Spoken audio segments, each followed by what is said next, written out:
युगातलं आपलं दुसरं चरण चालू आहे. कारण 1926 ला आयर्विन आला आणि त्याच्या 4 वर्ष अगोदर म्हणजे 1922 ला राष्ट्रव्यापी सुरू केलेली राष्ट्रीय काँग्रेसनं जी चळवळ होती, नाव असहकार चळवळ, ही असहकार चळवळ 1922 ला स्थगित झाली होती. कारण होतं गोरखपूर जिल्ह्यातलं चौरी चौरा नावाच्या ठिकाणी घडलेलं प्रकरण. यामुळं व्यथितून महात्मा गांधींनी बारडोली नावाच्या गावातून असहकार आंदोलन थांबविलं. पुढं 1922 ला असहकार चळवळ थांबल्यानंतर 1923 ला स्वराज्य पक्ष उभा राहिला. चित्तरंजन दास संस्थापक अध्यक्ष होते. आणि पुढे 1923 च्या झालेल्या निवडणुकामध्ये केंद्रीय कायदे मंडळाच्या निवडणुकीमध्ये स्वराज्य पक्षानं 145 जागांपैकी 45 जागांवर विजय मिळविला. पुढे 1925 ला स्वराज्य पक्षाचे संस्थापक अध्यक्ष चित्तरंजन दास यांचं काय झालं? निधन झालं. आणि पक्षाची जी काही धुरा होती ती कुणाकडे आली? मोतीलाल नेहरूकडे आली. बरोबर आहे का मित्रा? अय मित्रा, काय चालू आहे तू? उचल मोबाईल तरी उचल तू. कमाल झाली. मी इकडे सांगायलो काय झालं, मोबाईल पुढे घेताना भांग पाडायलाय. थांब जरा, सोयरी खोदी तुई तो स्क्रब, ब्लिचिंग, किलजिंग, बरोबर, फेस वॉश वगैरे सगळं करतो. आयलाइनर, लिपस्टिक हे सगळं घेऊन येतो. बरोबर आहे. मेकअप करतो. लोकांना पाहता क्षणी 10,000 रुपये मना दिले पाहिजे तुला. टेन्शन घेऊ नको तू, पण माझ्याकडे जरा पाहिजे रे. मी सांगायलो काय ते. 1925 ला गेले ना चित्तरंजन दास, स्वर्गवासी झाले. 1926 ला मोतीलाल नेहरूने देशाच्या कायदे मंडळामध्ये ब्रिटिशांसमोर सांगितलं की बाबा 1919 ला जो कायदा आला होता मॉन्टेग्यू चेम्सफर्ड सुधारणा कायदा, या 1919 च्या मॉन्टेग्यू चेम्सफर्ड सुधारणा कायद्यात एक तरतूद होती की 10 वर्षाच्या नंतर 1919 च्या कायद्याची पाहणी करून काही नवीन सुधारणा सुचविण्यासाठी एखादा आम्ही काय करू? कमिशन बोलवू. काय करू? कमिशन बोलवू. बस असं सांगितलं. साहजिकच 1926 ला मोतीलाल नेहरूने तशी डिमांड केली केंद्रीय कायदे मंडळात. मोतीलाल नेहरूने केलेल्या डिमांडनुसार पुढे ब्रिटिश गव्हर्नमेंटनं काय केलं? ब्रिटिश शासनानं काय केलं?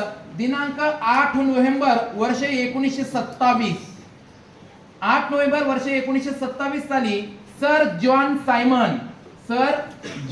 सायमन यांच्या अध्यक्षतेखाली एका कमिशनची स्थापना केली. त्या कमिशनलाच आपण दुसरं तिसरं काही नाही, तर त्याच कमिशनला आपण काय म्हणतो? सायमन कमिशन असं म्हणतो. लक्षात घ्या. आणि हा सायमन कमिशन स्थापन झाला होता सर जॉन सायमन यांच्या अध्यक्षतेखाली. याला आपण म्हणायचं सर जॉन सायमन. स्थापना 8 नोव्हेंबर 1927 ला आहे. लक्षात घ्या. आणि या कमिशन मध्ये एकूण सदस्य संख्या होती 7. 7 ला 7 लोक हे ब्रिटिश होते. एकही भारताचा व्यक्ती नव्हता किंवा भारतीय नागरिक नव्हता. 7 ला 7 युरोपियन तथा ब्रिटिश होते. एकही भारताचा होता का? नाही. पाहणी भारताची करण्यासाठी येणार होते. सुधारणा भारतासाठी देणार होते. राजकीय आराखडा भारतासाठी तयार करणार होते. मग हे सगळं भारतासाठी करण्यासाठी एखादा भारतीय सदस्य तरी असायला हवा होता, असं भारतातल्या वेगवेगळ्या पक्षांच्या नेत्यांचं म्हणणं होतं. परिणाम, एकही व्यक्ती भारतीय नसल्यामुळं भारतीय लोक नाराज झाले आणि निर्णय घेतला की येणाऱ्या कमिशनवरती आपल्याला काय करायचं आहे? बहिष्कार टाकायचा आहे. यासाठी निर्णय कुठं झाला? तर नोव्हेंबर महिन्याच्या पुढचा महिना होता डिसेंबर. नोव्हेंबरच्या नंतरचा महिना कोणता होता? डिसेंबर. आणि डिसेंबरला काँग्रेसचं वार्षिक अधिवेशन भरलं होतं. लक्षात घ्या. पूर्व डिसेंबर वर्ष 1927 ला काँग्रेसचं वार्षिक अधिवेशन भरलं होतं मद्रास नावाच्या ठिकाणी. कुठं? मद्रास. आणि या मद्रास नावाच्या ठिकाणाच्या अधिवेशनाचे अध्यक्ष होते डॉक्टर M.A. अन्सारी. मग डॉक्टर अन्सारींच्या नेतृत्वाखाली काँग्रेस नावाच्या पक्षानं निर्णय घेतला. कोणता? की ब्रिटनमध्ये नुकतंच सायमन कमिशनची स्थापना झाली. भारताची पाहणी करण्यासाठी येऊन भारतासाठी नव्या राजकीय सुधारणा घडविण्यासाठी आणि त्यासाठी आराखडा बनवण्यासाठी कमिशन येणार आहे, स्थापन झाले. कमिशन मध्ये 7 लोक आहेत, एकही भारताचा नाही. म्हणून या कमिशन वरती बहिष्कार टाकायचा निर्णय डॉक्टर अन्सारींच्या अध्यक्षतेखाली मद्रास या ठिकाणी भरलेल्या काँग्रेस अधिवेशनात निर्णय झाला. म्हणजे जर विचारलं उद्या की सायमन कमिशनवर बहिष्कार टाकण्याचा निर्णय काँग्रेसच्या कोणत्या अधिवेशनात झाला? मद्रास अधिवेशनात. अध्यक्ष अन्सारी. मग काँग्रेस पक्षाच्या या निर्णयाला दुसऱ्या 2 पक्षांनी सुद्धा पाठिंबा दिला. दुसऱ्या 2 पक्षांनी पाठिंबा दिला काँग्रेसला. मग दुसरे दोन पक्षांपैकी एक होते बघा हिंदू महासभा नावाचा पक्ष. कोणता? हिंदू महासभा नावाचा पक्ष. आणि दुसरा होता मुस्लिम लीग नावाचा पक्ष. कोणता? मुस्लिम लीग नावाचा पक्ष. या दोन पक्षांनी काँग्रेसच्या या निर्णयाला पाठिंबा दिला. कोणत्या निर्णयाला? की सायमन कमिशनवर बहिष्कार टाकण्याचा जो काँग्रेसने निर्णय घेतला होता त्या काँग्रेसच्या निर्णयाला हिंदू महासभा आणि मुस्लिम लीग या पक्षांनी पाठिंबा दिला. ठरलं तर कमिशन भारतात आल्यावर कमिशनच्या समोर काय करायचे? निदर्शन करायचे. कमिशनला कोणत्याही प्रकारचं सहकार्य करू द्यायचं नाही. कमिशनवरती बहिष्कार घालायचा. ठरलं. डिसेंबर संपला पूर्व जानेवारीला कमिशन निघालं, म्हणजे सायमन कमिशन निघालं ब्रिटन मधून. आणि हे सायमन कमिशन आपल्या भारतामध्ये पोहोचलं उरूस झाल्यावर दुसऱ्या दिवशी. किती फेब्रुवारीला? परभणीचा उरूस किती तारखेला? बस 3 फेब्रुवारी. आता साल 1927 का? नाही, 3 फेब्रुवारी 1928 सायमन कमिशन भारतात परतलं, म्हणजे भारतात आलं. जसं भारतात आलं तसं ठरल्याप्रमाणे काँग्रेस आणि काँग्रेसच्या निर्णयाला पाठिंबा देणारा मुस्लिम लीग आणि हिंदू महासभा पक्षांनी काय केलं? सायमन कमिशनवर बहिष्कार घालण्याचा निर्णय घेतला. सायमन कमिशन जसं मुंबईत आलं पोहरो, सायमन कमिशन जसं मुंबईमध्ये आलं तसं सायमन कमिशनवरती बहिष्कार टाकायला सुरुवात केली. लक्षात घ्या. मग सायमन कमिशन समोर मुंबईमध्ये निदर्शने करून सायमन कमिशनच्या विरोधात घोषणा देण्याचं काम कोणी केलं? तर नाव होतं युसुफ मेहर अली. युसुफ मेहर अली या कार्यकर्त्याने काय केलं? सायमन कमिशनला विरोध केला मुंबई या ठिकाणी जेव्हा कमिशन भारतात आलं. त्याच्यानंतर हेच कमिशन कुठे गेलं? मद्रासला गेलं. सायमन कमिशन जेव्हा मद्रासला गेलं तेव्हा टी प्रकाशम नावाच्या व्यक्तीने सायमन कमिशन समोर निदर्शन केली. टी प्रकाशम. सायमन कमिशन पुढे चालून लखनौला गेलं. जेव्हा सायमन कमिशन लखनौला गेलं तेव्हा लखनौ मध्ये सुद्धा सायमन कमिशनच्या समोर निदर्शने करण्यात आली. मग सायमन कमिशनच्या समोर निदर्शने करत असताना पंडित नेहरू, गोविंद वल्लभ पंत यांनी लखनौ मध्ये काय केलं? सायमन कमिशनच्या विरोधात निदर्शने केली. सायमन कमिशन पुढे अलाहाबादला सुद्धा गेलं. अलाहाबादला गेल्याच्या नंतर सायमन कमिशनच्या समोर पंडित मोतीलाल नेहरूंनी सुद्धा निदर्शने केली. यावरून लक्षात येतं सायमन कमिशनला आपल्या भारतामध्ये जोरदार विरोध झाला. मुंबई असेल, मद्रास असेल, लखनौ असेल, अलाहाबाद असेल, ज्या ज्या ठिकाणी सायमन कमिशन गेलं त्या त्या ठिकाणी काय केलं? भारतातल्या राजकीय पक्षांनी कमिशनला विरोध केला. जागोजागी घोषणा द्यायला सुरुवात झाली. सायमन गो बॅक, सायमन परत जा, अशा प्रकारच्या घोषणा द्यायला गेले. आणि सायमन कमिशनला कुठेही त्या ठिकाणी सहकार्य व्हायला लागलं नव्हतं. लक्षात घ्या. भारताची पाहणी करण्यासाठी आलेले कमिशन होतं. जवळपास दक्षिण उत्तर भारत पूर्ण भ्रमण केला होता सायमन कमिशनला. पण कमिशनला कुठं सहकार्य मिळालं का? नाही. पण तरी या स्थितीमध्ये कमिशन भारताची पाहणी करून वेगवेगळ्या प्रकारच्या नेत्यांच्या काही मुलाखती घ्यायला लागलं. मग हे सायमन कमिशन पंजाब प्रांतातल्या तेव्हाच्या पंजाब प्रांतामध्ये कुठे गेलं? लाहोरला गेलं. कुठे गेलं? लाहोरला गेलं. लक्षात घ्या. सायमन कमिशन लाहोरला गेलं पाहणी करण्यासाठी. आता लाहोर म्हणजे तेव्हा पंजाब प्रांतात यायचं आणि पंजाब प्रांताचे नेते होते आणि क्रांतिकारकांचे आधारस्तंभ होते लाला लजपत राय, ज्यांना आपण पंजाब केसरी म्हणतो. काय म्हणतो? पंजाब केसरी लाला लजपत राय यांचा हा बालेकिल्ला. भगतसिंग, राजगुरू, सुखदेव सारखे जे काही क्रांतिकारक होते हे लाला लजपत राय यांच्या तालमीतच तयार झालेले आणि घडलेले होते. लक्षात घ्या. आणि त्या पंजाब प्रांतातल्या लाहोरला आता सायमन कमिशन गेलं होतं. लक्षात घ्या. गोष्ट आहे 30 ऑक्टोबर वर्ष 1928 ची. 30 ऑक्टोबर 1928 ला सायमन कमिशन लाहोरला गेलं. यावेळी सायमन कमिशन लाहोरला गेल्यावर तिथं पाहणी करणार, परंतु या ठिकाणी सुद्धा मोठ्या प्रमाणात सायमन कमिशनला विरोध होणार हे लक्षात घेऊन तत्कालीन लाहोरचे एसपी मेजर स्कॉट याचं वैशिष्ट्य, स्कॉट म्हणजे माणसाला स्पॉटवरच मारायचा. लाहोरचा एसपी होता स्कॉट. स्कॉटने सांगितलं सायमन कमिशनला तुम्ही लाहोरमध्ये यावा, तुम्हाला कोणी विरोध करणार नाही, काही नाही. आम्ही तगडा पोलीस बंदोबस्त केला. प्रत्येक पोलिसाच्या हातामध्ये लाठ्या आणल्यात. आजच खंडोबा बाजारातून गुरुवार होता, मोठ्या मोठ्या गाठ्या आणल्या. मग हे जे सायमन कमिशन होतं हे सायमन कमिशन कुठे गेलं? लाहोरला. लाहोरचे एसपी कोण होते? Major Scott. तगडा पोलीस बंदोबस्त लावला. आता पोलीस बंदोबस्त लावल्यावर झालं काय? मोठ्या प्रमाणात पोलीस बंदोबस्त होता. पण अशा वेळी क्रांतिकारकांनी सांगितलं लालाजी हा आपला बालेकिल्ला आहे, अख्ख्या देशामध्ये कमिशनला विरोध केला, आपण पण विरोध केला पाहिजेत, आपण बी मागे हटलो नाही पाहिजेत. तेव्हा मग लालाजी आपले निघाले, क्रांतिकारकांची फौज पाठीमाग, लालाजी तुम आगे बढो हम तुम्हारे साथ है, लालाजी निघाले. लाहोरमध्ये एका गल्लीमध्ये सायमन कमिशन आणि त्यांच्या समोर होते उभे लालाजी, लाला लजपतराय. बस स्कॉटनं आदेश दिले, परंतु लालाजी मागे नाही हटले. परिणाम यावेळी काय झालं, या लाहोरचा डीवायएसपी होता ज्याचं नाव होतं सँडर्स. काय नाव होतं? बस स्कॉटनं सँडर्सला आदेश दिले आणि सँडर्सनं काय केलं, आपल्या पोलीस कर्मचाऱ्यांसोबत जे लालाजी आले होते, ज्यांचे क्रांतिकारक होते, या क्रांतिकारकांवरती लाला लजपतराय यांच्यावरती बेछूटपणे त्या ठिकाणी मोठ्या प्रमाणात लाठी चार्ज केला, लाठी हल्ला केला. पोरो अनेक क्रांतिकारकांवरती लाट्या पडायला लागले. एक लाठी लालाजींवरती सुद्धा पडली, लालाजी घायाळ झाले. लालाजींवर जेव्हा लाठ्या पडत होत्या तेव्हा लालाजींच्या तोंडचे उद्गार होते, पोरो लाठीच्या प्रत्येक आघाताबरोबर ब्रिटिश साम्राज्याच्या शेवपेटीवरती एक एक खिळा ठोकला जात आहे. लाठीच्या प्रत्येक आघाताबरोबर ब्रिटिश साम्राज्याच्या शेवपेटीवरती एक एक खिळा ठोकला जाते. शेवपेटी म्हणजे शेवची पेटी नाही, हे शेव वेगळं असते आपल्याकडं, हे शेव वेगळं असते डेड बॉडी. या दोन्ही फरक आहे, लक्षात घ्या. तर याच्यापैकी कोणतं शेव लक्षात राहू द्यायचं बरं काय. आणि लाठीच्या प्रत्येक आघाताबरोबर ब्रिटिश साम्राज्याच्या शेवपेटीवर डेड बॉडीवरती काय ठोकला जाते, एक एक खिळा ठोकला जाते, बॉडी पॅक होते. असं कोण म्हणत होते रे? लाला लजपतराय होत होते, पण गंभीर जखमी झाले, वयोवृद्ध होते, लाठी सहन झाली नाही, याच्या का काठ्या साध्या नव्हत्या, जखमी झाले. आणि पुढे ऑक्टोबरच्या नंतर लागला नोव्हेंबर, दिनांक 17 नोव्हेंबर साल वर्ष 1928 लालाजींची प्राणज्योत मालवली. म्हणजे 17 नोव्हेंबर वर्ष 1928 ला लालाजींचं निधन झालं. पोरो लक्षात घ्या. आपल्या नेत्याला ठार करणारा कोण आहे? तो स्कॉट आहे. मग लालाजींच्या हत्येचा बदला घेतला पाहिजेत म्हणून काय झालं, चंद्रशेखर आझाद, सुखदेव, भगतसिंग हे जे क्रांतिकारक होते, हे क्रांतिकारक सर्वच्या सर्व कुठं पण भेटले? दुर्गा भाभीच्या घरी. कुणाच्या घरी? अरे दुर्गा भाभी म्हणजे भगवती चरण होरा यांच्या त्या पत्नी आहेत, भगवती चरण होरा यांच्या त्या पत्नी आहेत, लक्षात घ्या. त्या सुद्धा एक प्रकारच्या कोण होत्या?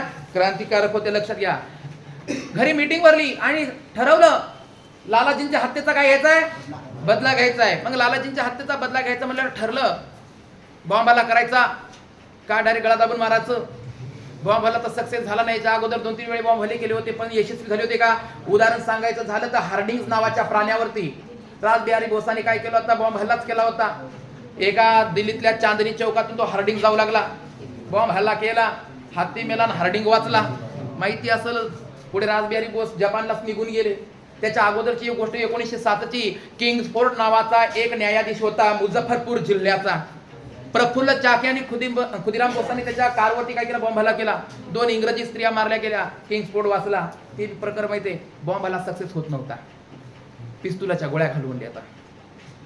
ठरलं लाहोर मध्ये एसपी ऑफिस समोर भगतसिंग बसले दबा धरून ठार करण्यासाठी.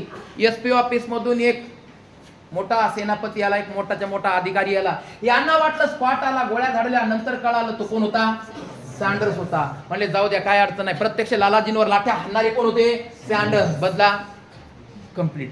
सँडर्सला ठार केलं, सँडर्सला ठार केलं. पण पाहता पाहता ही गोष्ट वाऱ्यासारखी पूर्ण लाहोर शहरात पसरली. आणि मग काय, भगतसिंग, चंद्रशेखर आझाद ही सर्वांनी काय केलं? वेषांतर केलं, वेशभूषा बदलली आणि लाहोर मधून ते कलकत्त्याकडे, कलकत्ता मेल नावाच्या गाडीनं निघून गेले. कुणीकडे? कलकत्त्याकडे निघून गेले. लक्षात घ्या. अशा पद्धतीनं सायमन कमिशन आपल्या भारतात आलं आणि जागोजागी विरोध झाला, लक्षात घ्या. पण सांगण्याचं एक तात्पर्य याच्यामध्ये पोरो, सायमन कमिशन जेव्हा भारताची पाहणी केली त्यानंतर या सायमन कमिशननं मे 1930 ला स्वतःचा अहवाल दिला. सायमन कमिशनचा अहवाल कधीचा आहे? मे 1930 ला. या अहवालात काय होतं? मे 1930 च्या अहवालात काय होतं? तर सायमन कमिशनच्या या मे 1930 अहवालात पहिली गोष्ट होती की भारतामध्ये काय करावं? देशी राज्य ब्रिटिश प्रांत यांचे मिळून संघराज्य स्थापन करावे. ब्रिटिश प्रांत, देशी राज्य यांचे मिळून संघराज्य स्थापन करावे. 2, सायमन कमिशनच्या अहवालात सांगितलं प्रांतात द्विदल शासन पद्धत ठेवू नये. प्रांतातली द्विदल शासन पद्धत रद्द करून तिथली जी खाती आहेत लोकनियुक्त प्रतिनिधींकडे सोपविली जावी. आता मला सांगा, प्रांतामध्ये द्विदल शासन पद्धत कोण्या खात्यानं म्हणजे कोण्या कायद्यानं आली होती? प्रांतामध्ये द्विदल शासन पद्धत कोणत्या कायद्यानं सुरू केली? 1919 त्या कायद्यानं. राखीव खाती. सायमन कमिशननं काय सांगितलं अहवालात? की प्रांतामधलं द्विदल शासन पद्धत रद्द करावी आणि ती खाती कोणाकडे द्यावी? लोकनियुक्त प्रतिनिधींकडे, म्हणजे लोकांनी निवडून दिलेल्या प्रतिनिधींकडे ती खाती असावी. बघा, प्रांतांना स्वायत्तता द्यावी. पुढची शिफारस सायमन कमिशनची. प्रांतांना स्वायत्तता द्यावी आणि जबाबदार शासन पद्धत लागू करावी. जबाबदार शासन पद्धत लागू करावी. बघा, त्यानंतर काय सांगितलं सायमन कमिशनच्या अहवालात? सायमन कमिशननं काय सांगितलं? सिंध नावाचा प्रांत बॉम्बे प्रांतापासून वेगळा करावा. सिंध प्रांत बॉम्बे प्रांतापासून वेगळा करावा. लक्षामध्ये, बिहार प्रांताला स्वतंत्र प्रांताचा दर्जा द्यावा. ब्रह्मदेश भारतापासून अलग करावा. ब्रह्मदेश भारतापासून अलग करावा. सिंधला बॉम्बे पासून वेगळं करावं आणि बिहारला स्वतंत्र प्रांताचा काय करावा? दर्जा द्यावा. ह्या सगळ्या शिफारशी कोणाच्या येतात? सायमन कमिशनच्या. आणि ह्या शिफारशी कधी सुरू झाल्या? मे 1930 ला ह्या शिफारशी दिल्या. ह्या अहवाल जाहीर केला. सायमन कमिशनचा अहवाल हा 1930 ला जाहीर झाला. पण त्याच्या अगोदर 2 महिन्याचा जर विचार केला आपण मार्च 1930 चा, तर मार्च 1930 ला आपल्या देशामध्ये दांडी यात्रेला सुरुवात झाली होती. कशाला? दांडी यात्रेला. लक्षामध्ये अहवाल दिला आणि दांडी यात्रा भारतात सुरू होती. पण दांडी यात्रा डायरेक्टली सुरू झाली का? नाही. याचं कारण सांगतो. सायमन कमिशन भारतात कधी आलं? 1928. बरोबर आहे. 3 फेब्रुवारी 1928 सुरू झाल्यावर दुसऱ्या दिवशी 3 फेब्रुवारी 1928 ला आपल्या देशात सायमन कमिशन आलं. याच 1928 ला काँग्रेसचं एक अधिवेशन भरलं होतं. डिसेंबर 1928. जसं आपण काल सांगितलं ना, म्हणजे आज सांगितलं ना, 1927 मद्रास अधिवेशन. अध्यक्ष डॉक्टर अन्सारी. निर्णय घेतला कमिशनवर बहिष्कार टाकण्याचा. डोळे लागलेत का? वाडी दमाई आज कर्म ना का? करवायले ना? डोळे कोण लागले? स्वप्न बघायला काय? उच्या खाली फोटो. लक्ष राहू दे. आणि 1928 ला सुद्धा डिसेंबर महिन्यात काँग्रेसचं अधिवेशन भरलं. हे अधिवेशन कुठे भरलं होतं पोरो? कलकत्त्याला. या अधिवेशनाचे अध्यक्ष होते पंडित जवाहरलाल नाही, पंडित मोतीलाल नेहरू. पंडित मोतीलाल नेहरू अधिवेशनाचे अध्यक्ष होते. पोरो, या अधिवेशनात एक महत्वाचा ठराव मांडला गेला, तो की भारताला वसाहती अंतर्गत स्वराज्य देण्यात यावे. म्हणजे भारताला वसाहतीचे स्वराज्य द्यावे. 1928च्या कलकत्ता अधिवेशनात कोणती डिमांड झाली? भारताला साम्राज्या अंतर्गत, ब्रिटिश साम्राज्या अंतर्गत कशाचे स्वराज्य द्यावे? वसाहतीचे स्वराज्य द्यावे. ब्रिटिश साम्राज्या अंतर्गत भारताला कशाचं? वसाहतीचं स्वराज्य द्यावं. आणि हे वसाहतीचं स्वराज्य 1 वर्षाच्या आत दिलं जावं. अल्टिमेटम किती वर्षाचा दिला? 1 वर्षाच्या आत ब्रिटिश गव्हर्नमेंटनं भारताला ब्रिटिश साम्राज्या अंतर्गत वसाहतीचं स्वराज्य द्यावं. हे प्रश्न सुद्धा खूप वेळेस विचारले. साध्या पोलीस भरतीला पण विचारलं की कलकत्ता अधिवेशनामध्ये वसाहतीचे स्वराज्य ही डिमांड करण्यात आली. वसाहतीच्या स्वराज्याची मागणी करण्यात आली. हे अधिवेशन कोणत्या साली झालं? 1928. अध्यक्ष कोण होते?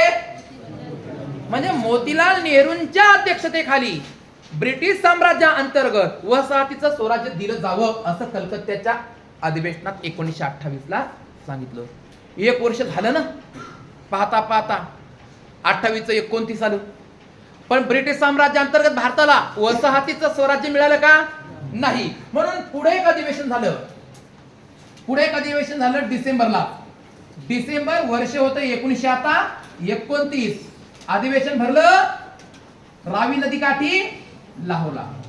रावी नदीच्या काठी लाहोरला हे अधिवेशन भरलं. पोरो, या अधिवेशनाचे अध्यक्ष कोण होते? पंडित आता जवाहरलाल नेहरू.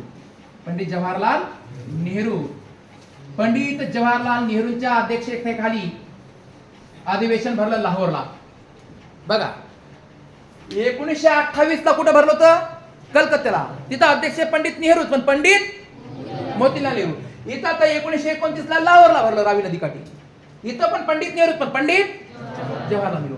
या अधिवेशनामध्ये एकंदरीत 4 मुद्दे मांडले. किती मुद्दे मांडले? 4 मुद्दे मांडले पोरो. 4 मुद्दे. क्रमांक 1, या अधिवेशनामध्ये सर्वात प्रथम सांगितलं आता ब्रिटिश साम्राज्याअंतर्गत वसाहतीचं स्वराज्य नकोय, आता काय पाहिजे? संपूर्ण स्वराज्य. पोलीस भरती करणारे लक्ष राहू द्या, संपूर्ण स्वराज्याचा ठराव कोणत्या अधिवेशनात मांडला गेला? संपूर्ण स्वराज्याचा ठराव लाहोर अधिवेशनात मांडला गेला. आणि वसाहतीच्या स्वराज्याचा ठराव कलकत्त्याच्या अधिवेशनात. कलकत्त्याला 1928 ला वसाहतीचं स्वराज्य, 1929 ला संपूर्ण स्वराज्याचा ठराव. दुसरा निर्णय, याच अधिवेशनात पहिल्यांदाच आपल्याकडे तिरंगा ध्वज फडकिला गेला. पहिल्यांदाच तिरंगा ध्वज. ध्वज लिहिता येत नसेल तर झेंडा लिही, तिरंगा ध्वज इथं फडकिला गेला. तिसरी गोष्ट, याच अधिवेशनात ठरलं आता डिसेंबरच्या नंतर जानेवारी लागणार, म्हणून आगामी 26 जानेवारी हा भारताचा काय असेल? भारताचा स्वातंत्र्य दिन असेल. लक्षात घ्या, या तारखेला खूप किंमत आहे. आता डिसेंबर तर गेला ना, येणारा जानेवारीच आहे, म्हणून 26 जानेवारी हा भारताचा काय असेल? अरे पोरो, या दिवसाची आठवण म्हणून तर आपल्या घटनाकर्त्यांनी आपल्या देशाचं संविधान कधी लागू केलं होतं माहिती तुम्हाला? 26 जानेवारी 1900. 26 जानेवारीला आपण संविधान का लागू केलं, संविधानाची का अंमलबजावणी केली, या दिवसाची आठवण म्हणून 26 जानेवारीला. नसता आपलं संविधान लिहूनच कंप्लीट कधी झालं होतं? याच्या 2 महिने अगोदर, जानेवारीच्या अगोदर डिसेंबर, डिसेंबरच्या अगोदर नोव्हेंबर, आणि तारीख 30, साल वर्ष 1900, बॅग जाक्याचा, बरोबर आहे. 26 नोव्हेंबर 1949 ला संविधान लिहून कंप्लीट झालं, पण लागू केलं का? अंमलबजावणी झाली का? अंमलबजावणी 2 महिन्यांनी. कारण या दिवसाची आठवण, बरोबर आहे, आठवण होती. ती आठवण ठेवण्यासाठी आता आपण कसं करतो? आठवणी सांभाळतो की नाही? आठवणी जागवतो की नाही? काही तर प्रेमानं लिहितात ना गाडीच्या माग, गेले ते दिवस राहिले त्या, पण तुझ्या आठवणी एवढ्या खतरनाक आहे की तुझ्या आठवणीची आठवण बी काढली तर अंगावर काटा यायला लागलाय. राईट, तर लक्षात घे. म्हणून 26 जानेवारी. आणि तिसऱ्या नंतर चौथा पॉइंट, याच अधिवेशनात कोणत्या रे?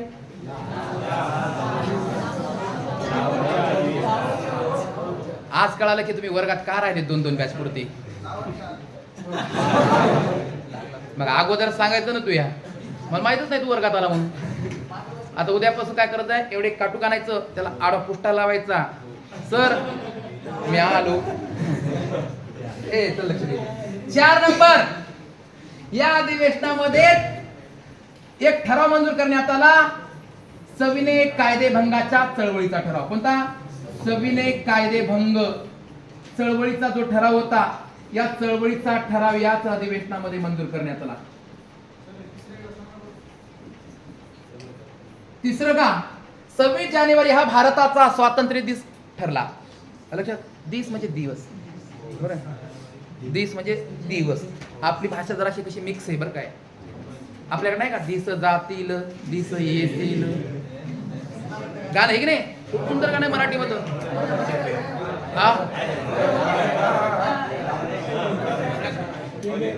इथे काय माळेगावची जत्रा चालू आहे काय? पोराच्या दिवशी सुरू झाली, आज झाली सुरू. काय अपडेट होती तुम्ही बी? माळेगावच्या जत्रापर्यंत माहित आहे. गौतमी पाटील येणार की नाही? नाही आले तरी काय टेन्शन घ्यायचं नाही. इथून पुढे आपणही कार्यक्रम घेलो सस्तात मस्त, बरोबर. चला, तर हे आता दिसलं का?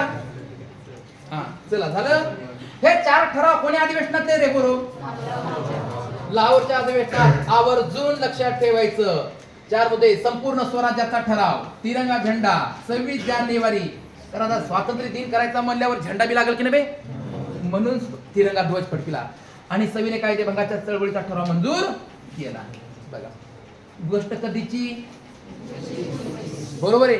आता डिसेंबर संपला म्हणजे साल बदललं, साल बदललं म्हणजे साल नवं लागलं.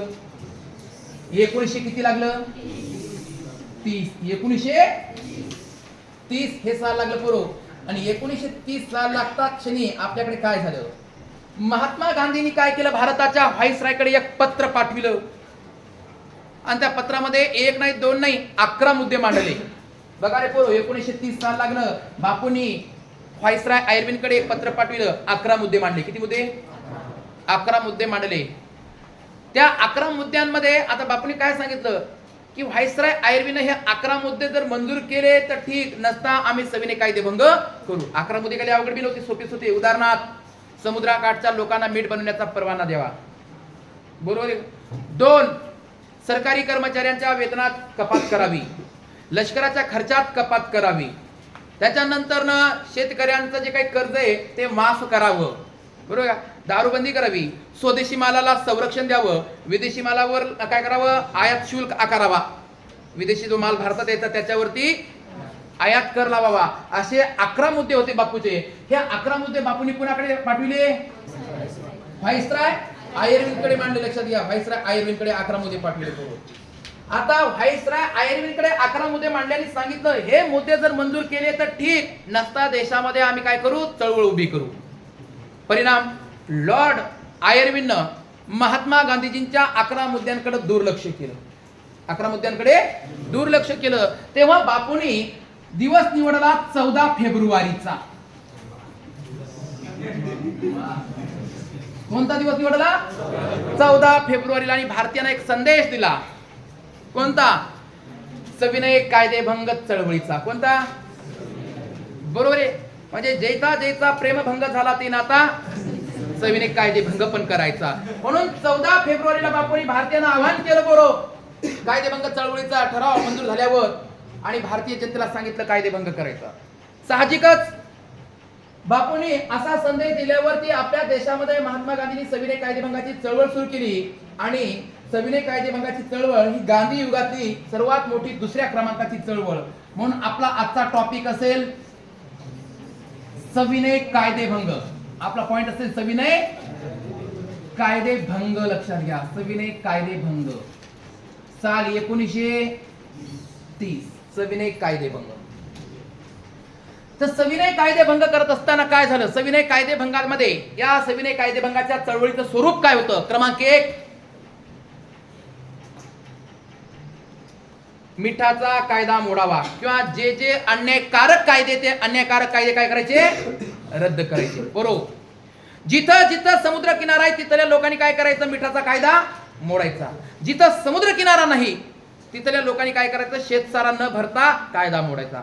आणि जिथं शेती बी नाही, जंगल असेल, जंगलाचा काय करायचा? कायदा मोडायचा. बरोबर आहे. म्हणजे आपल्या देशामध्ये सविनय कायदेभंगाच्या चळवळी दरम्यान जागोजागी मिठाचे सत्याग्रह झाले, साराबंदीच्या चळवळी उभे राहिल्या, आणि ठिकठिकाणी जंगल सत्याग्रह झाले. उदाहरण सांगायचं, यवतमाळ जिल्ह्यात पुसद नावाच्या तालुक्यात डॉक्टर बापू आणि यांच्या नेतृत्वाखाली जंगल सत्याग्रह झाला. बरोबर आहे. रायगड सारख्या जिल्ह्यामध्ये शेतसारा चळवळी उभ्या राहिल्या. तर दांडी असेल, मुंबई असेल, वडाळा असेल, किंवा विदर्भातला अकोला जिल्हा असेल, या ठिकाणी मिठाचे सत्याग्रह झाले. काही जण म्हणत असतील अकोला जिल्ह्याला मिठाचा सत्याग्रह कसा झाला? तिथं काय समुद्र किनारा आहे काय? खाऱ्या पाण्याच्या विहिरीपासून मीठ बनवण्याची कला तिथल्या लोकांना अवगत होती. म्हणून खाऱ्या पाण्यापासून मीठ बनवण्याचा जो काही एक उपक्रम होता तिथं राबविला गेला. अरे शेकडो कार्यकर्ते वर्धा, अमरावती, बुलढाणा, यवतमाळ मधून कुठे गेले होते? अकोल्याला गेले होते. लक्षात घ्या, डॉक्टर बापूसाहेब सहस्रबुद्धेंच्या नेतृत्वाखाली अकोल्याला मिठाचा सत्याग्रह झाला. तो शिकायचा सांगणार आहे मी, पण हे स्वरूप आहे. समुद्राकाठच्या लोकांनी मीठ बनवावं म्हणजे मिठाचा कायदेभंग करावा, जंगल सत्याग्रह करावा, शेतसारा न भरता चळवळी उभ्या कराव्या शेतकऱ्यांनी. बरोबर आहे. असे जे स्वरूप होतं हे स्वरूप या ठिकाणी सुरू झालं. आणि हे स्वरूप सुरू होताच बापूंनी काय केलं? सविनय कायदेभंगाचा एक भाग म्हणून महात्मा गांधींनी आपल्या देशात एक यात्रा सुरू केली. नाव होतं दांडी यात्रा. दांडी यात्रा सुरुवात झाली. दांडी यात्रेला दिनांक 12 मार्च. किती मार्च? दिनांक 12 मार्च साल होतं 1930. दांडी यात्रेला सुरुवात झाली. कुठून? शाबाश, साबरमती. वाया कुणीकडे? दांडीकडे. गुजरात मधला एक जिल्हा आहे. साबरमतीकडून दांडीकडे दिनांक 12 मार्चला बापू आपल्या 78 अनुयायांसोबत निघाले. किती? 78 लोकांसोबत निघाले. काँग्रेसच्या स्थापनेमध्ये लोक 72 होते आणि दांडी यात्रेत लोक 78 होते. लक्षात घ्या बरं का, कन्फ्युज व्हायचं नाही. 78 लोकांसोबत बापू साबरमतीकडून दांडीकडे निघाले. या 78 लोकांमध्ये आपल्या महाराष्ट्रातले 13 लोक होते. किती? गणपत गोडसे, सखा पाटील असतील, त्याच्यानंतर जमनालालजी बजाज असतील. बरोबर आहे का? हे जे लोक आहेत, बांदेकर, हे सगळे लोक या 13 लोकांमध्ये होते. 78 पैकी 13 आपल्या महाराष्ट्रातले होते. लक्षात घ्या रे पोरो. 12 मार्चला निघाली दांडी यात्रा. 12 मार्चला निघालेली दांडी यात्रा दांडीला पोहोचली पोरो दिनांक 5 एप्रिलला. कधी? दिनांक 5 एप्रिल साल 1930. महात्मा गांधींची दांडी यात्रा पोहोचली. दुसऱ्या दिवशी म्हणजे दिनांक 6 एप्रिल वर्ष 1930 ला बापूंनी काय केलं, दांडीच्या किनाऱ्यावरती गेले, मीठ उचललं आणि मिठाचा कायदा मोडला. बरोबर, मिठाचा कायदा मोडला. म्हणून आपण म्हणतो उचललेस मीठ मुठभर, साम्राज्याचा खचला पाया. बरोबर, काय काय हेतू हुशार. बरोबर आहे. तर लक्षात घे, त्याच्यामुळेच आपण असं म्हणत असतो, उचललेस मीठ तू मुठभर, साम्राज्याचा खचला पाया. 6 एप्रिल 1930 ला महात्मा गांधींनी दांडीच्या किनाऱ्यावरती काय केला, हा कायदा मोडाला. लक्षात घ्या, ही एक महत्वाची ऐतिहासिक घटना आपण म्हणतो, लक्षात घ्या. आता 6 एप्रिल 1930 ला मिठाचा कायदा मोडला. यावेळी महात्मा गांधी सोबत अनेक अनुयायी होते. दांडीच्या किनाऱ्यावर या टायमाला लोकांची संख्या होती 3000 पेक्षा जास्त. किती? 3. म्हणजे निघताना किती लोक होते? 78. निघता निघता अनेक खेड्यापाड्यांना भेटी दिल्या, रात्रीच्या टायमाला प्रबोधन करण्याचं काम केलं. म्हणजे दांडीच्या किनाऱ्यावर पोहोचेपर्यंत अनुयायांची संख्या 3000 पेक्षा जास्त झाली. लक्षात घ्या. आणि खऱ्या अर्थाने इकडे सुरुवात झाली. आता याच्यानंतर पुढे काय? ह्याच्यानंतर पुढचा सत्याग्रह करायचा होता पोरो महात्मा गांधींना. कुठं? धारासाना नावाच्या ठिकाणी. कुठं? धारासाना नावाच्या ठिकाणी. तारीख पण ठरली होती 21 मे वर्ष 1930. 21 मेला धारासानाला सत्याग्रह होणार होता. आणि याचं नेतृत्व बी खुद्द कोण करणार होते? महात्मा गांधीच करणार होते. पण झालं काय, 6 एप्रिलला मिठाचा कायदा मोडला. आणि 6 एप्रिलच्या नंतर पुढे मे महिन्यामध्ये महात्मा गांधी कराचीत होते. कुठे होते? कराचीत होते. लक्षात घ्या. आणि कराचीच्या किनाऱ्यावर सत्याग्रह करण्यासाठी गेले असता 5 मे 1930 ला बापूंना कराचीतून अटक केली. कुठून?